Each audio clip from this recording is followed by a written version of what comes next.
What's up, everyone? Welcome into DodgerHeads, presented by DodgerBlue.com. My name is Jeff Spiegel, joined as always each week by Rob Morse to break down the upcoming series for the Dodgers. This weekend, they play the Angels, and this series is an absolute mess, Rob. The Angels have lost 5 in a row. The Dodgers have lost 6 of their last 7. This is a beautiful thing, I think, because somebody has to win, right? Is that how this works, Rob? Someone has to win? Apparently. Apparently. Well, good to hear. Dodgers have been a mess. One thing I'll throw out there that's interesting, the first few times we did this show, the Dodgers were dominating the under. Now they have actually gone over more than under, so that gives you a sense of what the last couple weeks have looked like. A lot of extra inning games will help that. But let's dive into tonight's game. First of a 3-game set, we've got Julio Urias versus Griffin Canning for the Dodgers. The Dodgers are favorites, heavy favorites, minus 166 on the money line. The total is over or under 8.5.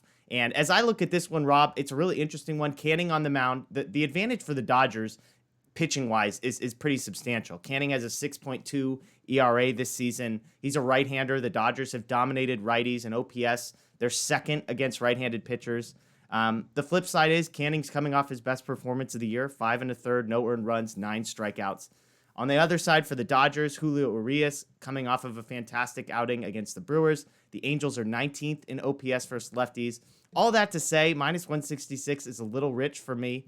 I think the Dodgers are going to win. I don't think I'm as confident enough to go with the 166. There's a prop that I'll throw out that I like, which is Dodgers minus a half a run in the first 5 innings is just minus 120. So I like the Dodgers there. Then you don't have to worry about extra innings collapses from the Dodger bullpen. So I think I'm staying away from the run line. I think I'm staying away from the money line, but I do like the Dodgers a little bit. What do you think about this game and then moving us into the total? Yeah, you're not kidding. Both teams are really struggling right now. And the offenses are kind of mirror images of each other, right? Like they're both neck and neck in OPS. They're two of the top 4 offenses in baseball. They both crush righties. Neither one's been very good against lefties. Canning has had a rough start this season, but all 4 of his starts have been on the road. He did make a relief appearance at home, but he was pretty good last year. ERA under 4. Not exactly the hardest division with the AL West, but I like the Dodgers again. I know we've had some rough picks over the past few weeks, but I'm looking at the Dodgers run line. I can't lay so much juice to take the 160 to lay 166 with this team right now. I mean, with the way they've been playing, you don't want to get caught there. But since they're the road team, I don't feel as scared off by taking minus 1.5. And the Angels are actually 12 and 18 on the run line this season, failing to cover by 1.6 runs per game, which is the absolute worst in baseball. So I'd feel pretty comfortable taking that Dodgers minus 1.5. And then the total. So Angels Stadium has actually been the top run scoring environment in the AL outside of Fenway Park over the last 3 seasons, according to StatCast Park Factors. So. And like we said, these teams both have really strong offenses. So I think I'd look at the over there too. Okay, interesting. Because I was going to say I think I lean under, and I guess it kind of depends on what you're expecting out of Urias and versus the Angels offense, right? That's the big matchup. The under 8.5 is even money right now. Urias has been fantastic for the Dodgers. He seems like one of those guys when he knows that the team needs him, he seems to perform best. His last outing was at the end of a stretch where the bullpen was absolutely taxed, and Urias gave them 7 really great innings. It turned out to be a blowout, so it didn't matter. But this feels like another one of those. The Dodgers have lost 6 of 7. They hand the ball to Julio, who pitched the last time the Dodgers won. And I just think he's going to be good. Again, the Angels have struggled against lefties. They're bottom third of the league. So I just don't think the Angels get enough runs to sort of move that number. The Angels have scored 10 runs in their last 5, Dodgers just 9 in their last 3. So even money, I was thinking actually the under. So a little bit of disagreement between you and I there. Yeah, I actually think this is a spot where the Dodgers can get healthy. Canning is a talented pitcher. He hasn't had the greatest start to his major league career. He's still fairly young. I think the Dodgers could eat him up a little bit. You could see like a 9-2 or 8-2 ball game here. Well, Dodger fans, that's music to their ears. And here's the good news, everybody. We just gave you a winning pick. I don't know if it's my under or his over, but there is a guaranteed winner in there. So enjoy that. I'll throw a couple props at you, Rob. Like I mentioned, the one I like the most, I think, which is Dodgers minus a half a run. Basically, Dodgers to be leading after 5 innings, minus 120. What do you think about that one? Yeah, I love those first fives. It's a good way to eliminate some unknown variables, right? Like you Yeah. don't know how the game is gonna play out, and you don't know which bullpen pieces are gonna get used. If you play that first five, you have a reasonable expectation that you're either getting 5 innings from both starters, or depending on the side you pick, you're knocking out their other starter early. So yeah, I'm not scared of taking minus half a run. I think the alternatives you can take the money line, where if it's tied after five, you get your money back. But I'm not too worried about a team like the Dodgers being tied after five. Give me the Dodgers minus half a run in the first five too. I like that pick. Yeah, it's basically betting Urias versus Canning, and if you think you have a big advantage there, then that seems to line up. The other two that I always like to look at are over under strikeouts for the two pitchers.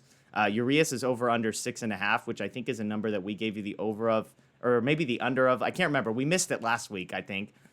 Angels don't strike out a ton. Number 24 in strikeout percentage against lefties. Urias has gone over six strikeouts just twice. I think he's hit six like 3 different times. So I wanted to like the over there, but when I saw the Angels numbers, it scared me away. Canning, on the other hand, the over-under strikeout number is 5.5. Again, Dodgers don't strike out a lot, 22nd in strikeout percentage against righties. He's averaged just under 5.5. Did have 9 his last time out, so maybe a small on the under there for Canning strikeouts, but those are the only other two sort of bizarro props that I liked. Anything there for you? No, probably not. I did notice that and it's kind of quirky. It's only been 6 weeks of baseball, but the Angels have the Angels pitching staff has the highest K per nine at home in baseball, which is interesting to me because their ERA at home isn't that great. There you go. There you go. Okay, well, let's move on to the weekend stuff, and this is where it gets a little bit funky. The Dodgers on MLB.com do not have a listed starter for either Saturday or Sunday. ESPN gives us Kershaw, which is why I've got the asterisk there. Interesting because the Dodgers kind of got messed up. Obviously, their Monday game against the Cubs gets postponed, which means they had to play a doubleheader on Tuesday, which sets them up for a Saturday in which nobody is going to be fully rested. Of course, all this on the heels of Dustin May being out for the season. And so in a moment where you don't have a number 5 starter, the Dodgers kind of get some bad luck with the way the schedule plays out. The ESPN's got him projected as Kershaw going on Sunday. He has been ahead of Bauer in the rotation, and then Bauer would take the off day Monday and pitch on Tuesday. One thing that's interesting, I think it's unlikely, but it's something we talked about earlier in the week, is whether it's possible that either Kershaw or Bauer could start Saturday on short rest. They would be 1 day short of rest. Kershaw got roughed up in the first inning in his last start, threw only 39 pitches. There was a little bit of discussion of, did Roberts pull him out of that game after the first simply in order to save him for Saturday? Seems unlikely. And then you've got Bauer, who did throw 90 pitches, but has said he wants to pitch every 4 days. So either of those guys, I'd say maybe a 10% chance you see one of them on Saturday, 90% chance it pushes the way we're looking at now. And if you don't see them on Saturday, then the guy I would guess most likely is Edwin Uceda. He just got called back up to the 40-man roster, has not pitched since. Mitch White is the other guy that Justin Lorber and I talked about as far as a younger guy we like. He threw 1 inning in game 2 on Wednesday, so I suppose he could be available. He's probably the better option there. So all that's to say, we're doing a lot of guesswork on Dodger pitchers on Saturday and Sunday. But Rob, when you look at Bundy and Quintana on Saturday and Sunday versus the Dodger offense, is there anything you're looking for once those run lines come out? Yeah, if they're gonna throw Uceda on Saturday, I'm gonna be all over that over.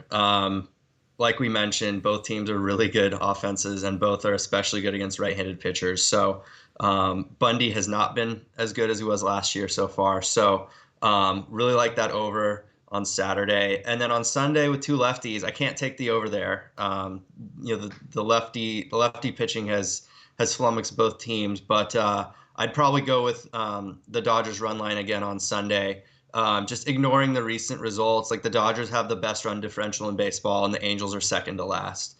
So, and look, most teams in baseball, if you look at the standings, everyone's still pretty bunched together. It's kind of wild. I don't remember being an entire month into a season and having so many teams so bunched together. I think, the best record in baseball is only probably 5 games better than the 28th best record in baseball. So It's still early, but the run differential gives us a better sense than the records, and the Angels have just been bad, and especially lately against the run line. So I would take Kershaw or Bauer on the run line against Quintana Sunday. Yeah, I think Sunday is going to be the one the Dodgers circle. It'll be interesting to see if the Dodgers can get their bats going Friday and then Saturday, because Quintana has been really bad. I was looking up his Statcast numbers, bottom third of the league in exit velocity, max exit velocity, hard hit percentage, expected weighted on base average, expected ERA, expected batting average, expected slugging, barrel percentage, walk percentage, velocity, spin. Bottom third in every single one of those categories. 10.59 ERA this season. He's allowed 5 earned runs in 3 of his 5 starts this season. He's made it out of the 4th inning just once. Yes, the Dodgers are bought in half against left-handed pitchers, but I don't think he's going to be on the mound for very long in that one. And you're getting either arrested Kershaw or arrested Bauer, so a massive advantage there. So I think that'll be interesting. And then Saturday, we'll see. Urias has given the Dodgers good length in the past. If he can give them 7 innings and they're coming off an off day, then that Saturday might be a bullpen game. Uceda just went 2 innings, 2 earned last time he pitched. But you could get a rested Dodger bullpen for that one. They would play Sunday, but then another off day Monday. So Saturday could be all of the best Dodger arms in the bullpen if they can get what they need out of Urias, and counting on either Kershaw or Bauer on Sunday to get. So I'm with you. I think Sunday's going to be an interesting one. I like the point that you make about the Dodgers being the road team. The Dodgers are going to bat ninth. That's an interesting point, something to keep in mind when you look at these things, which is a big one. And so we're both looking at that Sunday line. You mentioned the over on Saturday. Not a fan of Bundy and sort of betting against the Dodger bullpen there. Is that right?